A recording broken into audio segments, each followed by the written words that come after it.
남녀가 서로 사랑해 결혼한 뒤 혼인신고를 하면 법적으로 인정받는 부부가 됩니다. 그러다 어떤 문제가 생겨 더 이상 이 관계를 유지할 수 없을 때 결혼을 깨트리고 헤어지는데 이것을 이혼이라고 하죠. 이혼을 하는 방법에는 크게 협의 이혼과 재판상 이혼이 있습니다. 협의 이혼은 서로가 이혼에 동의해 합의가 이루어진 경우 진행하기 때문에 합의 이혼이라고 부르는 경우도 있지만 정확한 용어는 협의 이혼입니다. 협의 이혼은 이혼 사유가 없더라도 부부간에 합의만 하면 이혼 절차를 진행할 수 있습니다.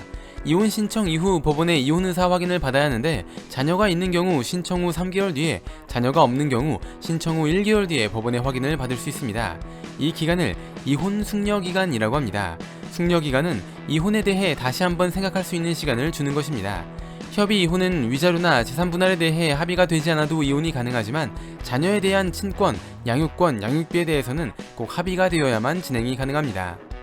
재판상 이혼은 민법 제840조에서 정한 사유가 있어야만 가능합니다. 이혼 사유가 생긴 상황에서 어느 한쪽만 이혼을 원하거나 합의가 되지 않았을 때 진행하는데 협의 이혼과 달리 숙려기간이 없으며 판결이 확정돼야 이혼이 됩니다.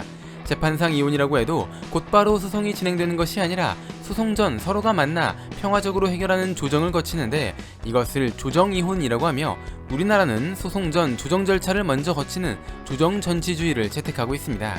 조정에서 합의가 이루어지지 않으면 소송이 진행됩니다. 재판상 이혼에서 주로 다투는 문제는 위자료, 재산분할, 친권, 양육권입니다.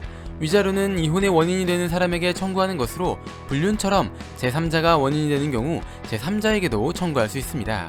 만약 이혼의 원인이 양쪽에게 있으면 인정되지 않는 경우도 있죠.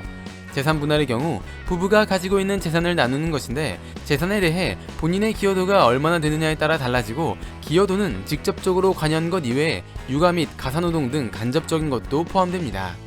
혼인 전 각자 소유한 재산을 특유재산이라고 하는데 특유재산은 원칙적으로 분할의 대상이 되지 않지만 배우자가 특유재산의 가치를 유지하는 데 기여했다고 인정되면 분할의 대상이 될 수도 있습니다.